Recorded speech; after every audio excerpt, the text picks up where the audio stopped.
Halo semuanya, teman-teman. Selamat bergabung di podcast Ngobrol Biasa. Biasa ngobrol. Biasa ngobrol. Kenalin, nama gue Yusuf. Hari ini gue akan ditemani oleh sobi gue. Siapa namanya? Atung. Mas Atung. Podcast Ngobrol Biasa ini akan banyak membahas tentang teknologi dan hubungannya tentang budaya dan juga agama. Karena kebetulan gue banyak berkecimpung di bidang IT, sementara Bro Atung ini adalah filolog atau secara umum bisa disebut peneliti manuskrip atau naskah kuno. Naskah kuno, luar biasa. Kebetulan neliti itu gitu. Iya, masih muda tapi yang diliti kuno-kuno ya.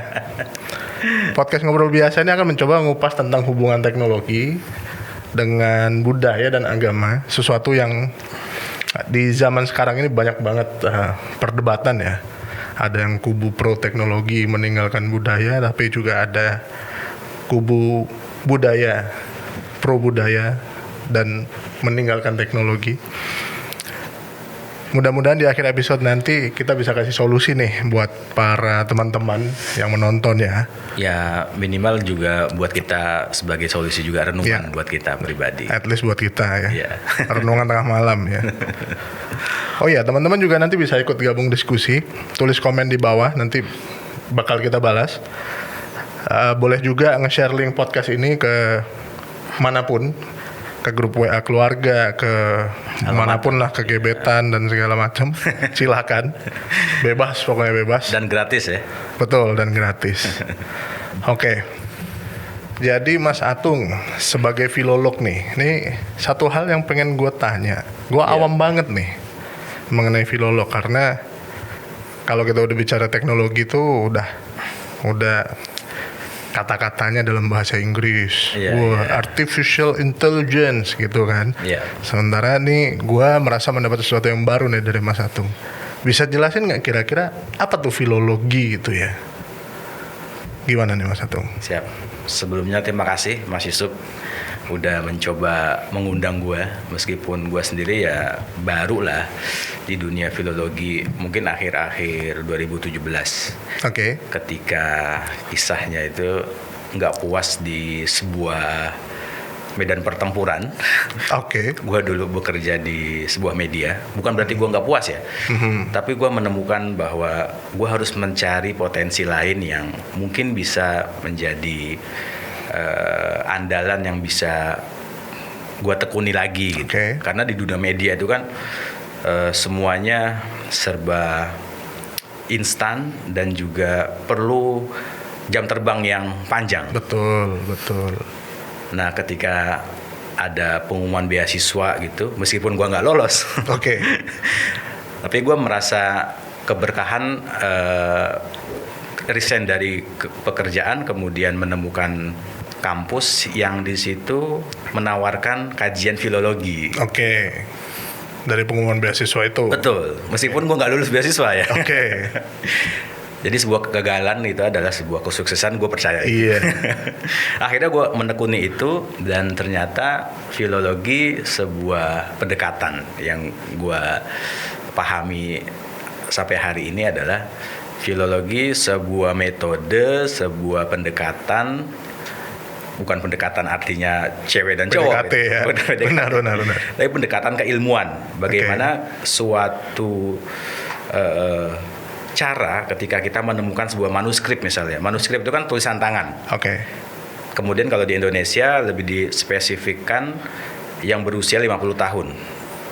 Tulisan tangan yang sudah berumur 50 tahun itu secara legal formalnya oleh negara, Kementerian Kebudayaan, Pendidikan, itu sudah dinyatakan sebagai manuskrip. Nah, ketika kita menemukan sebuah manuskrip, ini semua orang tidak bisa membacanya. Tidak semua orang bisa membacanya. Nah, bagaimana caranya kita bisa membaca? Maka dengan metode filologi itu. Dengan 7 metode. Ada 7 tahap, mulai misalnya memilih naskah, kemudian inventarisasi, deskripsi, pembandingan teks, akhirnya sampai pada interpretasi. Nah itu, jadi filologi adalah sebuah metode membaca teks kuno yang sumber primernya adalah tulisan tangan. Dalam konteks Indonesia 50 tahun. Oke. Itu berarti yang lo temukan selama ini bahasanya bermacam-macam dong, artinya bukan cuma bahasa Indonesia. Ya? Betul.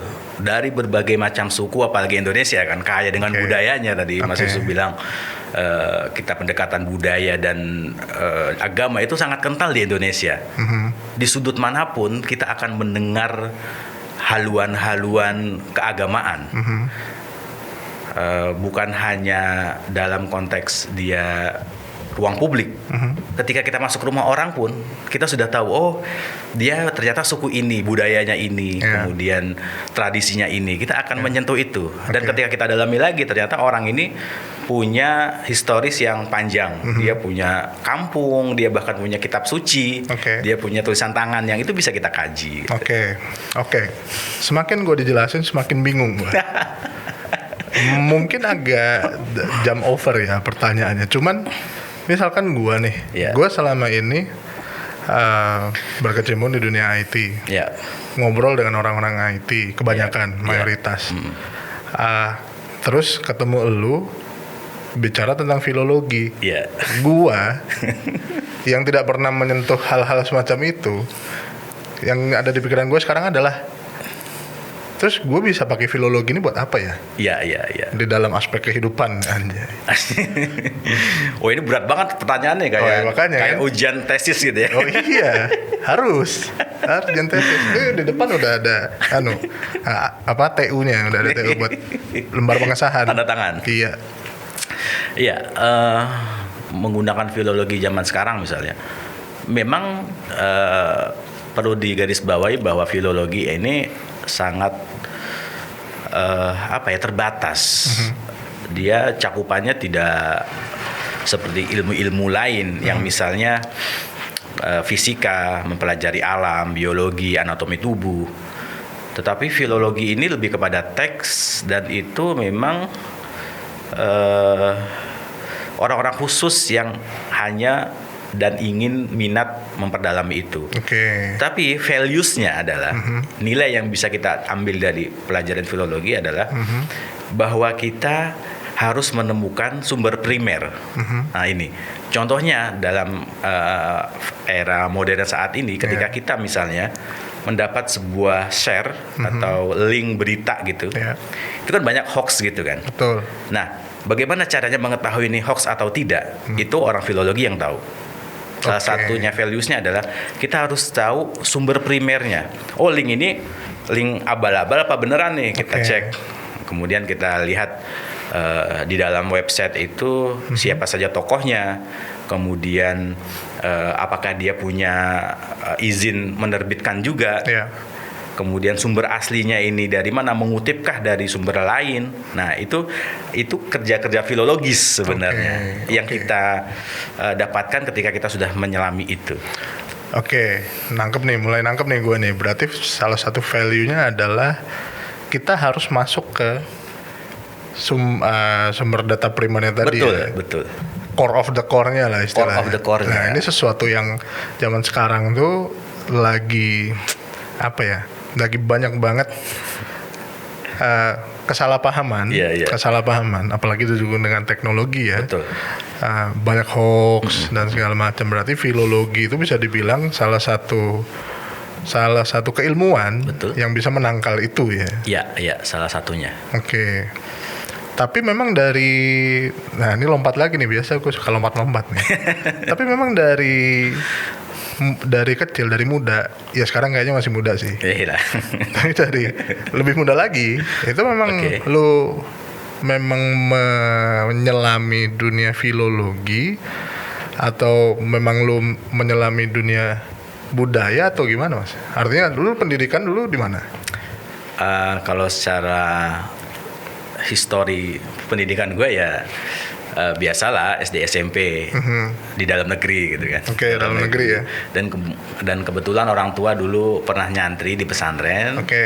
Jadi mau nggak mau gue juga kecemplung di pesantren. Mau nggak mau juga di pesantren itu kan bukan hanya kita didoktrin secara ajaran, tetapi juga tradisi dan budaya itu. Nah, bersentuhan gue dengan filologi berawal ketika sebelum pesantren, gue pernah ngacak-ngacak lemari bokap gitu. Oke. Bokap punya lemari. Lemari baju lagi kan? Iya. Ngacak-ngacak, nggak taunya di situ ada sebuah berkas, sebuah koper gitu, yang udah berdebu gitu. Pas gue buka, ternyata di situ bapak punya diary, catatan harian. Gue baca tuh, gue buka. Tahun segini gue belum lahir tapi bapak udah nulis ini gitu. Gue buka lagi, ada catatan gue lahir. Lu buka-buka tuh. Iya. Bapak nggak tahu tuh. Bapak nggak tahu. Agustus 90 atau 990. Ketahuan dong curhatan-curhatan bapak ya. Iya, catatan-catatan ini. Wah, ini menarik ya. Bokap gue punya tradisi tulis yang ya bisa dikatakan produktif lah, meskipun dalam skop yang lebih kecil ya untuk pribadinya. Tapi dari sini gue bisa membayangin bagaimana bapak dulu beli pulpen, kemudian bagaimana bapak menulis catatan yang beragam warnanya. Ketika tahun ini bapak pakai pulpen seperti ini, ketika tahun ini kok beda lagi. Jadi artinya gue punya imajinasi masa lalu yang kemudian itu tersimpan, terinternalisasi dalam diri gue, dan ketika di pesantren ternyata di situ juga ada catatan-catatan kiai, catatan-catatan ulama yang untuk publik ada, untuk pribadi ada. Dan ketika gue browsing lagi, gue dalami, oh ada cabang keilmuan tersendiri untuk membaca itu, filologi itu. Berarti memang dari kecil lu sudah terpapar dengan virus-virus. Lu sudah familiar dengan dunia pesantren ya. Yang memang di dunia pesantren itu kuat dengan budaya menulis kan. Betul membaca sekali. Dan menulis. Betul. SD, SMP SD, SMP, MTS, aliyah gitu lah ya. Kalau di pesantren kan istilahnya gitu. Aliyah. Aliyahnya di pesantren Tebuireng Jombang. Tebuireng Jombang. One of the biggest pondok pesantren di Indonesia itu ya. Exactly. Alhamdulillah. Jadi memang, nah ini akhirnya gue mulai menemukan benang merah nih, karena jujur awalnya gue agak ngeblank nih, ini gimana nih tahu-tahu masuk ke dunia filologi. Jadi memang dari kecil lu udah terinfluence ya oleh bokap terutama ya, mengenai budaya tulis, budaya membaca, dan juga budaya pondok pesantren juga ya. Nah ini menarik nih, karena gua sama sekali nggak pernah tahu gimana rasanya hidup di pondok pesantren. Gua background pendidikan gua umum, ya makanya terus jadi praktisi IT. Bukan praktisi lah, mendalami IT lah ya lebih tepatnya, atau bergelut di dunia IT ya. Nah sekarang ini kan era modern. Apakah filologi itu masih worth to diselami atau enggak?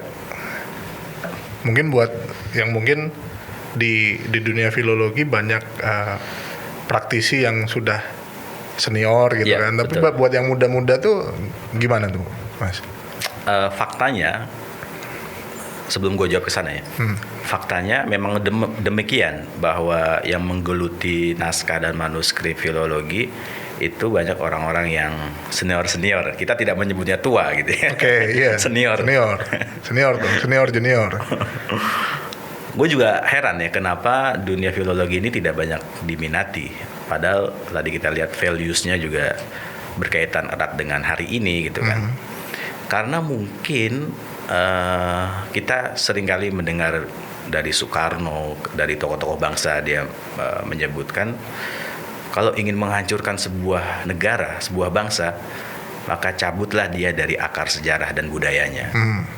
Nah, ini akhirnya melebar nih. Kita tidak mencela orang-orang yang hobi kepada misalnya drama Korea gitu. Itu sah-sah saja.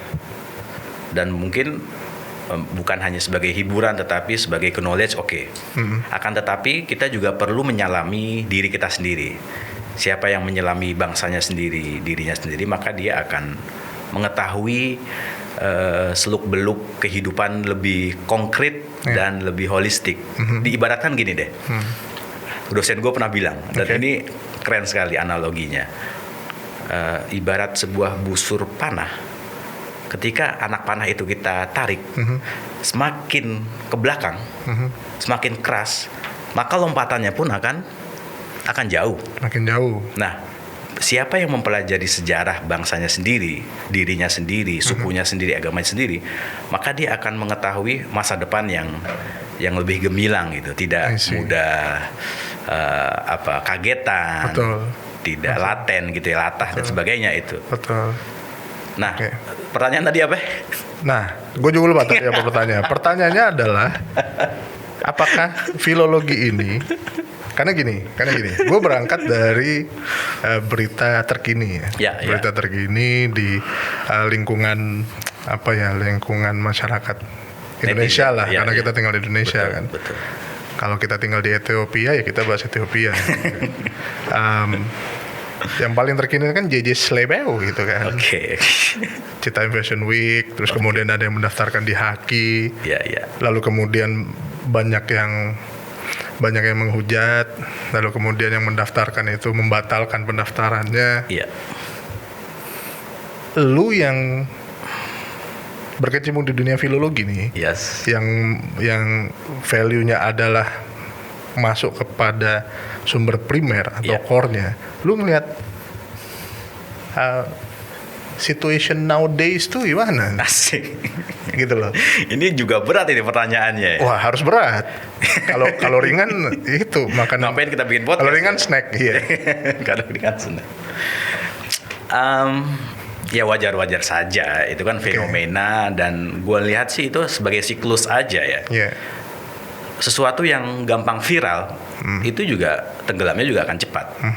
Tetapi orang yang dengan ketekunannya landai, tapi dia tekun, istiqomah lah gampangannya kalau kita bisa sebut, ya. konsisten, itu justru dia akan viral setiap hari. Contohnya gini, siapa yang nggak kenal tokoh besar misalnya Ki Hasyim Asy'ari, Ahmad Dahlan, kemudian di Sumatera sendiri pendiri ada NU dan Muhammadiyah tuh ya. NU Muhammadiyah, kemudian pendiri ada juga Perti, Syekh Sulaiman Ar-Rasuli, dan semuanya itu para founding father itu. Itu kan viral setiap hari. Iya sih. Kenapa? Karena mereka menulis kitab, kemudian dia mendokumentasikan pemikirannya, yang akhirnya bahkan pada saat mereka menulis pun dia tidak beranggapan bahwa buku ini tidak akan dibaca. Tapi ketika beliau wafat, itu efeknya bahkan sampai hari ini orang-orang pada mengutip mereka sebagai pemikiran yang brilian gitu. Viral tuh beliau-beliau itu. Viral setiap hari. Tanpa ada teknologi zaman dulu. Tanpa ada teknologi. Nah, ini menarik nih. Oke. Nah, terus. Nah, itulah situasi yang tadi Mas Yusuf bilang, bagaimana melihat fenomena-fenomena Citaim Fashion Week. Iya, karena sorry gue potong, karena kan memang yang paling update itu kan Citaim Fashion Week. Beliau-beliau itu yang di di daerah mana tuh ya, Duku Atas itu. Itu kan juga viralnya karena teknologi. Betul. Mereka masuk di TikTok, mereka masuk di YouTube, mereka masuk di Instagram, sosmed, semua sosmed lah. Mereka masuk lalu kemudian viral. Betul. Iya kan. Tapi viralnya itu tidak hanya membawa manfaat kepada beliau-beliau yang di sana itu, tapi juga ternyata membawa konflik. Artinya konflik itu tadi, ternyata ada yang satu contoh aja ternyata ada yang mendaftarkan Haki, mengakuisisi mencoba mengakuisisi dan segala macam itu. Tapi menurut penjelasan lu tadi, iya juga ya, gue nggak kepikiran nih, ternyata karena konteksnya tadi ya pendiri NU, pendiri Muhammadiyah, itu beliau-beliau itu sudah sangat viral bahkan sepanjang masa sudah. Iya, sepanjang masa ya berarti gue semakin ragu dengan teknologi ini bener kagak nih teknologi ini. Berarti apa nih maksud gue? Lu ngelihatnya, lu pasti juga familiar dengan teknologi kan? Nah, justru ini yang mau gue tanyain. Oke. Karena berkaitan dengan teknologi ya. Iya. Mungkin Mas Yusuf bisa menjelaskan secara definisi, secara pengertian maupun konteksnya sebenarnya teknologi itu apa sih? Iya. Dan bentuknya itu macamnya kayak apa gitu. Oke. Monggo. Oke. Jadi Ini- gantian gue nanya. Iya, tapi smooth lah, masuknya smooth lah. Iya, Iya, tadi transisinya halus lah. Oke. Kalau dari kata-kata teknologi sebenarnya kalau kita merujuk kepada literatur resmi, Ya. teknologi itu tidak bisa dipisahkan dari informasi. Oke, menarik. Jadi sebenarnya kalau misalkan kita bicara teknologi itu bukan seharusnya ya teorinya ya itu bukan membahas tentang betapa canggihnya teknologi, betapa cepatnya prosesornya laptop dan PC ini memproses sesuatu, bukan. Iya. Tapi tentang bagaimana caranya untuk mempercepat alur informasi Betul. menyebar sehingga manusia itu bisa mengambil keputusan secara lebih tepat, lebih cepat dan akurat. Itu fungsi dari teknologi. Fungsi dari teknologi sebetulnya. Sebetulnya.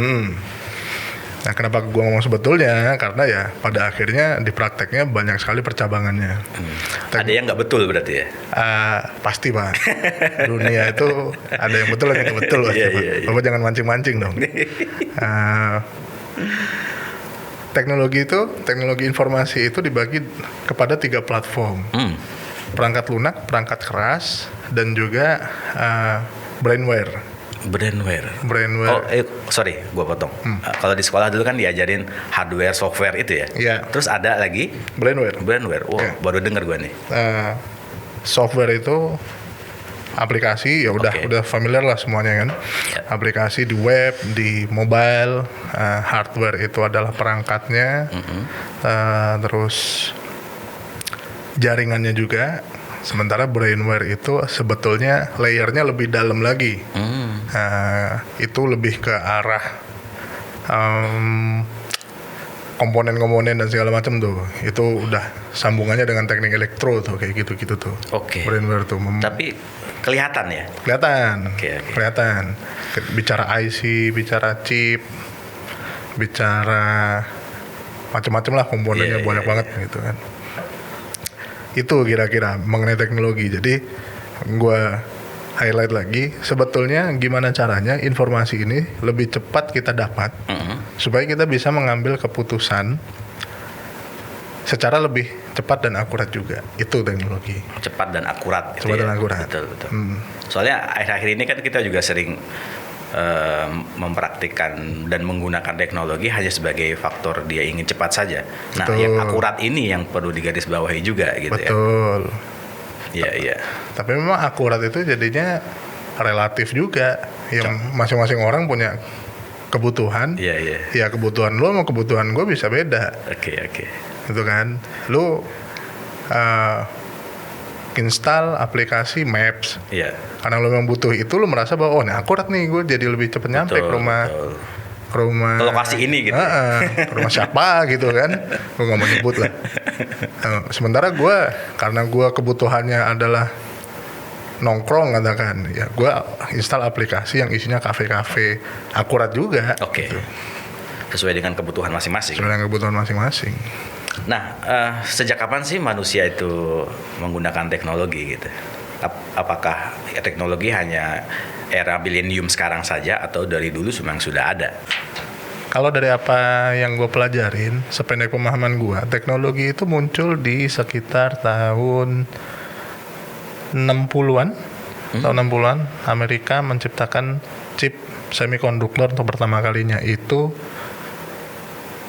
setelah Perang Dunia Kedua. Oke. Setelah Perang Dunia Kedua. 1960. Iya. Dari apa yang gue pelajari, startnya dari situ. Gue nggak tahu deh kalau misalkan ya sekarang kan banyak tuh yang membahas tentang teori konspirasi dan segala macem. Gue nggak tahu deh sebelum Perang Dunia Kedua gimana. Cuman dari apa yang gue pelajarin di kampus ya, itu mulai dari Perang Dunia Kedua. Itu jauh beda dibandingkan dengan filologi kan. Filologi mungkin udah ada dari ratusan tahun yang lalu mungkin kan. Iya. Teknologi itu masih piik Pak. Masih muda banget dia. Nah, kalau kita lihat Indonesia pada tahun itu sedang apa Indonesia? Indonesia pada tahun itu sedang sedang G30 SPKI Pak. Oh, gitu ya. Ini kenapa arahnya ke sini ya? Nggak, maaf Pak. Waktu itu ya berarti transisi pemerintahan tuh Pak. Iya. Transisi pemerintahan dari presiden pertama ke presiden kedua. Betul. Gitu. Artinya teknologi belum familiar di Indonesia. Belum sih. Teknologi familiar bagi orang-orang Indonesia itu adalah ketika tahun 90-an. Oke. Ketika lu pasti ngerasain tuh tahun 90-an, pertengahan 90-an lah. Yang lu misalkan harus ke warnet. Iya. Kalaupun lu punya komputer di rumah, lu harus nyolok kabel telepon ke komputer lu. Terus yang betul. net instan itu kan yang gitu kan. Kalau lu konekin tuh kabel telepon ke ke komputer lu kan bunyi gitu tuh. Itu tahun 90-an. Tahun 90-an tuh. Dan media sosial pun masih hanya satu ketika itu ya. Iya, itu baru internet tuh, belum sosial media tuh. Sosial media rasanya sih tahun 2000 ke atas tuh. Oh iya. Betul. Tahun 2000 ke atas. Lebih paham lah soalnya kan lu kan lebih mendalami ini gitu kan ya. Ya, dikit. Nah, jadi teknologi sebelum Amerika itu dunia bagaimana menilai teknologi? Nah, itu yang jujur gue pribadi nggak tahu, mungkin orang lain ada, cuman gue pribadi belum pernah ketemu dengan literatur. Kalau kita bicara literatur ya, belum pernah bertemu dengan literatur yang membahas tentang dunia sebelum internet itu atau IT itu berkembang. Gue belum pernah nemu tuh, dan jujur gue sebenarnya penasaran, makanya nah mungkin lu orang-orang filologi ini yang bisa menemukan. Jadi tolong bantu kami orang-orang masa kini teknologi yang tersesat ini. Terus gue masa lalu gitu ya. Iya. Tapi gini, gue pernah dengar tuh gini, orang-orang dulu bahkan zaman purbakala gitu ya. Iya. Itu kan ketika kita dulu belajar IPS gitu kan, ilmu sejarah itu, pengetahuan sejarah. Zaman-zaman dulu itu sudah ditemukan misalnya alat untuk makan berupa sendok, berupa piring. Yeah. Nah, ada yang menyebut bahwa itu adalah teknologi era segitu, karena itu adalah kalau kita lihat itu sesuai dengan definisi yang Mas Yusuf tadi bilang. Teknologi adalah sebuah alat untuk mempercepat dan akurat kehidupan manusia sehari-hari gitu. Nah, ketika zaman dahulu prasejarah bahkan tidak mengenal tulisan, itu mereka sudah menggunakan alat itu. Kompor juga sudah ada dengan kebutuhan dan alat-alat yang pada masa itu gitu. Itu juga bisa disebut teknologi. Nah, menurut Mas Yusuf gimana? Apakah iya atau hanya itu kan cuma akuisisi saja? Iman saya mulai goyah tuh Pak. Karena itu masuk akal. Karena ya kalau kita merujuk kepada prinsipnya ya, teknologi itu membantu manusia menyelesaikan urusan-urusan day by day-nya, istilahnya begitu kan. Yes. Ya ketika zaman dulu tadi contoh yang lu bilang ada sendok garpu, ya menurut gue itu teknologi sih. Cuman memang prakteknya teknologi itu tidak berada di ranah digital mungkin ya. Oke. Gitu. Yang berkaitan dengan listrik dan sebagainya. Iya, dan belum ada internet juga kan. Betul. Berarti bisa dibilang teknologi yang ada sekarang nih di era modern itu sebetulnya dari zaman-zaman dulu tuh udah ada prakteknya. Cuma tidak berkembang semasif sekarang ini gitu kan. Misalnya gini, kita untuk menuju sebuah lokasi, dulu kan pilihannya hanya dua. Kalau nggak jalan kaki, menunggangi kuda atau hewan lah ya, onta atau apalah. Yang penting jangan gajah gitu aja. Agak susah. Apalagi di Indonesia gangnya kecil. Susah naik gajah, nanti kan dimarahin tetangga. Pak RT. Iya. Nah, pilihannya kan cuma dua itu. Iya. Nah, ketika hari ini teknologi semakin berkembang, maka pilihannya juga beragam dong. Ada yang baik kendaraan, itu pun ada dua bagian. Ada yang umum, ada yang pribadi. Umum pun ada dua, umum yang konvensional, dan ada yang baik aplikasi. Gitu. Betul. Luar biasa manusia memang ya. Tapi memang yang gue amati, sependek pengamatan gue sekarang ini kan banyak sekali, balik lagi tadi gue di awal sempat singgung, karena saking terbukanya teknologi, banyak banget itu berita-berita yang tidak lengkap sumbernya. Betul. Atau tidak valid sumbernya, itu menjadi konsumsi publik kan, gitu. Dan itu rata-rata ya, karena kita bicara di Indonesia, mayoritas pengguna sosial media, salah satu turunan IT itu adalah generasi milenial kan. Iya. Gue jadi agak concern dengan, wah ini kalau kayak gini ceritanya, maksudnya pengguna anak gue umur 3 tahun itu udah bisa ngebuka passcode HP gue, Pak. Wow. Gue bingung kan. Caranya gimana itu? Kayaknya dia ngapalin deh. Iya, dia angkanya belum bisa nyebut. Oke. Coba sebut angka 1, 3, 7, 2, nggak bisa dia tuh. Cuman dia bisa. Kayaknya dia ngapalin polanya. Ketika gue, ya salah gue juga sih. Di depan dia gue ngutang-ngatik HP kan. Mungkin dia beberapa kali ngelihat, oh bokap gue ini nih passcode-nya nih gitu kan. Gitu. Nah, ini kalau tidak diimbangi dengan value dari filologi tadi, bahwa semua harus merujuk kepada sumber data yang primer, kan ngeri Pak jadinya Pak. Iya. Menurut lu gimana kira-kira? Ini udah pertanyaan agak-agak pamungkas nih. Simpang siur juga ya? Iya. Oke, iya betul juga. Teknologi kadang-kadang mencerdaskan kita, dan juga kadang-kadang melalaikan kita. Iya. Gue gak menyebut membodohkan kita, melalaikan kita iya. Contohnya gini ya, ketika dahulu belum familiar dengan e-paper gitu kan, semua orang itu menikmati buku dengan semaksimal mungkin. Ketika dia di kereta dia baca buku, kemudian di rumah juga baca buku, di kampus apalagi gitu kan. Nah ketika era digital sekarang, ketika ada e-paper, satu sisi memang itu membantu kehidupan kita untuk mengakses informasi ya. Tetapi di satu sisi lain, kita malas-malesan, misalnya gini, kita malas-malesan membeli buku di toko buku yang benar-benar ori gitu. Iya.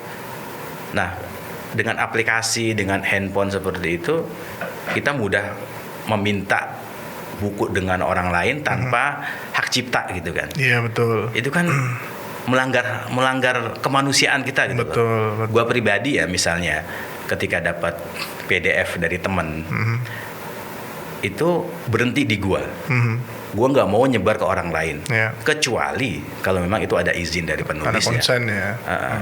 Nah itu kan akhirnya melalaikan kita, bahwa di saat buku itu bisa menjadi sumber informasi, ketika ada teknologi justru itu menjadi bumerang lah buat kita. Seharusnya lu ketemu penjual toko buku, lu bisa diskusi dengan dia, lu bisa berjalan kaki, dan lu bisa punya banyak informasi tentang buku itu. Nah ketika ada aplikasi justru males-malesan, hak cipta orang lain kita ambil. Gue sendiri, gue juga penulis buku ya. Nah ketika buku gue itu diduplikat sama orang lain, itu ya secara tidak tampaknya gue senang bisa dibaca orang. Tapi itu kan hak penerbit bro. Iya, penerbit juga manusia. Betul. Dia butuh makan dan minum, punya keluarga gitu. Itu ya seperti itulah. Nggak tahu nyambung apa enggak. Bisa disambungin, apa aja soal bisa disambungin. Yang nggak nyambung bisa disambungin Pak. Oke, gue punya pertanyaan nih buat Mas Yusuf. Oke. Sejauh lu mendalami teknologi, sisi plus dan minus dari teknologi yang lu pelajari selama ini, itu apa? Mungkin bisa diceritakan kepada kita. Kalau gue tadi kan kasusnya seperti itu ya. Mungkin lu lebih deep lagi, lebih ada hal-hal yang nggak kepikiran ke kita juga gitu. Oke. Yang positif dari teknologi yang jelas adalah kecepatan menyebarnya informasi, itu jelas. Ya. Sekarang kita nggak perlu lagi nunggu lama-lama buat PDKT sama cewek katakan. Kita tidak perlu susah-susah lagi memprospek calon klien dalam berbisnis. Kita tinggal one call away lah istilahnya. Tinggal WhatsApp dia atau telepon dia, gampang banget lah istilahnya. Dan kemudian transparansi, Pak. Karena semuanya tercatat, akhirnya mau nggak mau kita harus terbiasa transparan. Contohnya software untuk kasir di sebuah kafe, katakan. Mungkin dulu ketika manual, dicatatnya manual, itu rawan penyelewengan. Kenapa? Karena mungkin owner cafe menyerahkan itu kepada bawahannya mencatat. Gue nggak bilang ada kesengajaan atau gimana ya, cuman mungkin karyawannya miss, nyatetnya harusnya 10.000, tapi karena dia udah ngantuk, biasanya kan cash outnya kan malam tuh, dia udah ngantuk, terus kecatatnya 9.000. Nah, jadi ada selisih kan 1.000. Dengan adanya aplikasi, itu semua bisa diminimalisir. Yang masuk 10.000, yang kecatat juga 10.000. Karena aplikasi nggak bisa ngantuk, Pak. Nggak bisa lapar. Beda di mesin. Itu. Jadi kecepatan dan transparansi data ini, transparansi informasi ini yang menjadi hal positif buat umat manusia di seluruh dunia yang menggunakan. Cuman memang dengan adanya sesuatu yang positif itu datang juga sesuatu yang negatif dari teknologi. Contohnya adalah ketika teknologi itu dipegang oleh orang-orang yang tidak bertanggung jawab, dikontrol oleh orang-orang yang tidak bertanggung jawab. Aplikasi yang seharusnya menawarkan transparansi, menawarkan kecepatan data dan informasi, bisa digunakan untuk make up data. Make up dalam artian harusnya angkanya 10, tapi karena memang si pembuat aplikasinya ini ada niat terselubung, jadinya dikurangin atau ditambahin gitu. Karena menurut gua balik lagi, positifnya teknologi informasi itu jauh lebih banyak sebetulnya dibanding negatifnya. Itu karena semuanya balik lagi ke penggunanya sih. Usernya itu siapa gitu. Betul, usernya siapa ya. Kalau usernya emang menggunakan IT itu untuk kesenangan ya bisa. Usernya menggunakan IT untuk ibadah ya bisa juga. User itu menggunakan IT yang untuk kuliner bisa juga. Banyak aplikasi-aplikasi buat nyari objek-objek kuliner gitu sih. Bahkan ada tutorial masak gitu. Ada tutorial masak.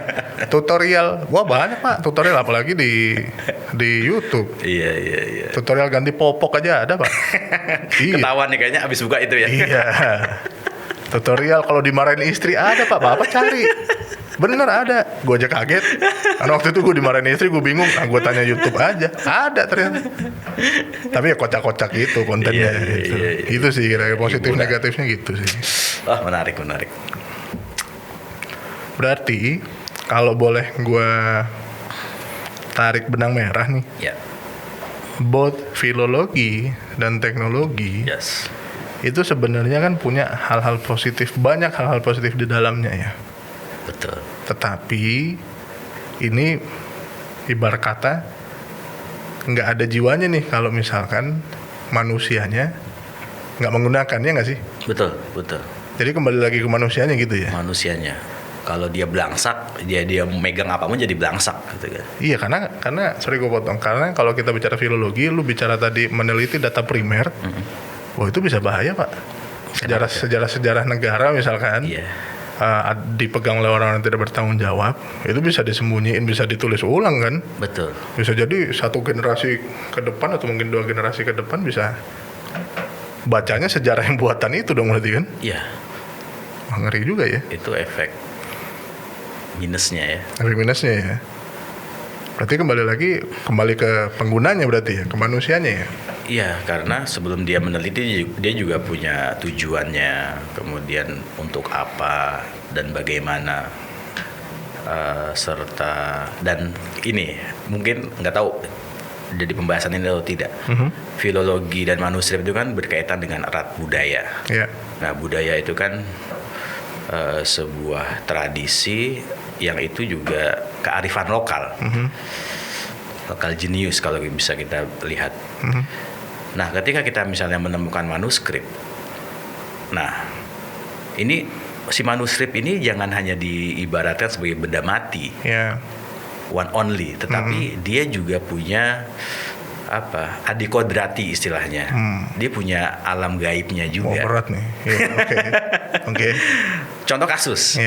Gue pernah datang dengan tim, dengan teman-teman pencinta manuskrip ke sebuah daerah yang kemudian ketika kita meneliti itu tanpa permisi, tanpa kulunuwun, dan ternyata ada di antara kita yang sakit. Terus ada beberapa sesepuh yang bilang, oh mas, kalau sebelum membuka buku itu, manuskrip itu, kita perlu ada upacara. Kita ada unggah-ungguh kalau orang Jawa bilang. Ada gitunya juga ya? Iya. Itu kan hal yang tidak tertulis, tetapi nyata gitu. Ketika kita mengetahui informasi itu dari sesepuh, akhirnya kita ziarah kubur lah. Kita menghormati penulis manuskrip ini. Dan akhirnya teman-teman bisa kembali normal. Dan kita bisa melakukan hal itu. Dan itu ada nggak di teknologi seperti itu? Gue belum pernah nemu tuh begitu tuh. Yang ada teknologi dipakai buat cari penampakan. Nah itu. Gitu ya. Tapi kalau itu kan berarti lu tadi cerita tentang prosesnya kan, proses di dalam filologi kan. Kalau teknologi sih gue pribadi belum pernah ketemu tuh yang kayak gitu-gitu. Tapi berarti ketika lu menjalani itu cukup banyak juga ya cerita-cerita mistis itu. Tahu gitu dari awal kita ngomong cerita mistis. Itu episode selanjutnya aja. Oh iya, oke. Karena pasti penonton juga suka kan cerita mistis kan. Karena saking kentalnya unsur budayanya mungkin ya. Betul. Karena itu bersentuhan dengan analogi singkatnya adalah ketika seseorang dalam keadaan suci, pikirannya suci, tenang, tidak ada kepentingan pribadi, dia menulis itu untuk masa depan, maka semua energi positif pun akan hadir. Dan itu terinternalisasi di dalam sebuah buku itu. Nah, ketika ada orang, jangankan orang, seekor rayap saja, wah, gue jadi merinding nih. Iya, jadi rayap nih. Kecil tuh. Seekor rayap saja itu tidak berani memakan kertas yang ditulis oleh orang suci itu. Serius. Dan itu kan lu lihat sendiri ya. Serius. Adapun dia si rayap ini makan, dia tidak sampai menyakiti si teksnya. Hanya pinggiran-pinggirannya. Dan itu banyak kita jumpai. Nah, ketika misalnya ada buku-buku yang tidak serius ditulis ya, maaf ya. Artinya itu hanya coretan, itu banyak sekali yang dimakan rayap. Tetapi ketika benar-benar si penulis ini punya tujuan baik, niatnya suci, keadaannya suci, itu dia awet beratus-ratus tahun. Dan kita bisa menyentuhnya, kita bisa memanfaatkannya. Karena semua mestakung lah ya. Iya, semua mendukung itu dan untuk kearifan bangsa rakyat Indonesia Bumi Pertiwi ini. Berat. Berarti ketika memang si penulis itu mencurahkan jiwa dan raganya tuh, ya istilahnya Tuhan juga ikut melindungi tuh. Betul. Hasil tulisannya tuh ya. Betul. Nah itu lagi tuh berhubungan lagi tuh dengan tadi gue bicara tentang IT bahwa sebenarnya balik lagi.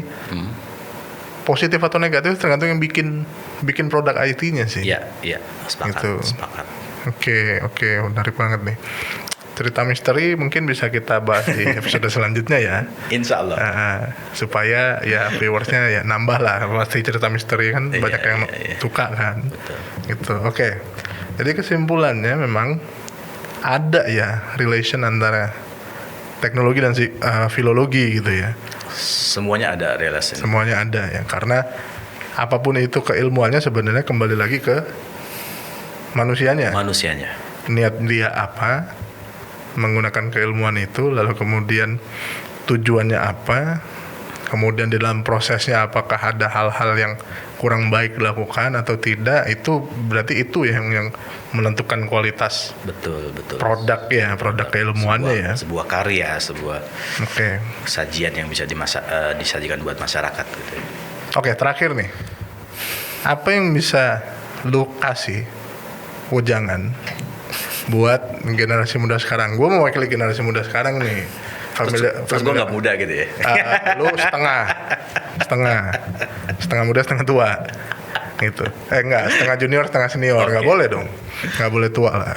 Anu kan tua muda nggak boleh. Tua itu hanya nominalnya saja. Betul, angka saja ya. Tapi kualitasnya tetap muda. Betul, kualitas yang mana nih gitu kan. Oke, apa yang bisa lu jelasin? Lu di dunia filologi, lu dari kecil erat kaitannya dengan dunia pondok pesantren yang mana sekarang mohon maaf banyak banget berita-berita yang miring juga. Nah, ini juga menarik kalau mau diangkat. Oh iya, next episode kali ya. Gitu. Nah, apa nih yang bisa lu kasih kepada penonton yang mungkin ya tidak pernah ada di pondok pesantren kayak gua, terus awam banget sama filologi, apa nih terakhir nih? Nggak ada sih yang bisa gua kasih secara realnya. Anjay, puitis banget. Asik. Tapi sebagai kontemplasi saja. Oke. Bahwa masing-masing kita punya potensi. Oke. Dan kita juga punya hobi yang berbeda-beda, punya minat yang berbeda-beda. Dan gue sadar bahwa tidak bisa semua orang untuk belajar filologi. Kalau semuanya belajar filologi, siapa yang mau jadi IT-nya gitu kan? Iya. Nah, artinya marilah kita menggali potensi diri kita masing-masing. Mas Yusuf yang di dunia teknologi IT bisa mengembangkan, bisa mendalami sehingga akhirnya bisa mengetahui dunia secara kompleks dalam skup kacamatanya dia. Nah, gue misalnya juga mendalami ini karena gue minat gue, hobi gue gitu. Meskipun gue nggak dibayar misalnya gitu, tapi ini minat gue, passion gitu kan. Apapun hal yang terkaitan dengan itu, gue akan melakukan dengan tulus gitu. Bahkan di sosial media misalnya, gue posting tentang manuskrip, ada yang bilang, lu ngapain sih? Lah bodo amat tuh, ulang akun-akun gue gitu. Dan akhirnya setelah gue konsisten dan percaya, ternyata banyak juga peminatnya gitu. Informasi-informasi yang mereka belum tahu dan gue juga baru tahu sebenarnya. Konsistensi. Jadi marilah kita semuanya menggali potensi diri, mendalami, dan jangan sampai anti kepada pihak-pihak luar. Justru dengan mendalami potensi kita masing-masing, akhirnya kita bisa bertemu dengan lingkup yang lebih luas lagi, bisa silaturahmi. Gue yang anak pesantren, lu yang mungkin lebih umum gitu. Gue nggak jelas gue nih ya. Terus. Jadi akhirnya karena kita sudah mendalami hidup kita masing-masing, akhirnya it's no problems. Gue kenal sama lu, gue kenal sama siapapun, it's okay. Dia punya rambu-rambu, gue juga punya rambu-rambu, tapi kita membaur. Akhirnya ilmu pengetahuan itu semakin berkembang. Kayaknya udah gitu aja. Kalau gitu sudah di penghujung pembicaraan. Tadi lu udah nyampein ujangan ya. Nah sekarang giliran gue memberikan ujangan juga lah. Bukan ujangan Angin segar. Angin segar ya. Kalau ujangan terus kan gemuk nanti kita. Kebanyakan makan. Iya, seolah-olah kita senior kan. Intinya memang gue setuju banget sama Mas Atung tadi bahwa memang mau dimanapun lu berkarya, lu berkiprah, mau lu di dunia IT, mau lu di dunia filologi, mau lu di jalanan pun, mau lu berkantor di gedung-gedung perkantoran, pencakar langit, intinya memang lu harus konsisten. Kita harus konsisten, bukan cuma lu ya, kita semua ya, kita harus konsisten untuk memberikan manfaat sih.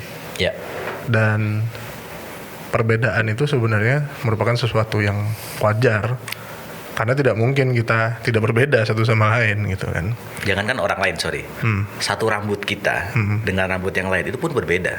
Betul. Nggak ada yang sama. Iya, karena asimetri adalah sebuah simetri. Gitu. Keluar ilmunya nih. Ilmu apa nih kan? Ilmu goib nih. Oke. Sampai di sini, terima kasih banyak Mas Atung ngobrol-ngobrolnya. Menarik banget filologi. Mungkin kedepannya kita bisa bahas hal-hal yang menarik lagi. Itu kesimpulan sementaranya adalah antara teknologi dan filologi itu sebenarnya nyambung, nggak ada bedanya. Nah, yang membedakan adalah bagaimana si manusianya ini menggunakan keilmuannya, entah itu teknologi, entah itu filologi atau apapun. Niatnya baik atau enggak, niatnya untuk manfaat buat orang lain atau enggak, itu yang akan membedakan ya. Betul. Kesimpulannya kan begitu akhirnya. Jadi terima kasih banyak teman-teman yang udah ngobrol. Yang udah ngobrol kan jadi salah. Yang udah nonton dan mendengarkan. Semoga nggak bosan dengan obrolan kita yang sebenarnya masih muda, tapi memang body kami memang seperti bapak-bapak tampil. Tapi percayalah bahwa kami masih muda banget lagi kan. Iya. Banget. Perlu tunjukin KTP-nya. Nggak usah, nanti buat pinjol lagi kan. Itu. Thank you banget sekali lagi, thank you banget buat Stinky Bean Studio Podcast. Kita keren. take di Stinky Bean Studio Podcast. Mantap, ya. Mas Ardi dan tim, thank you banget. Oke, sampai ketemu di episode selanjutnya. Salam ngobrol biasa. Biasa ngobrol.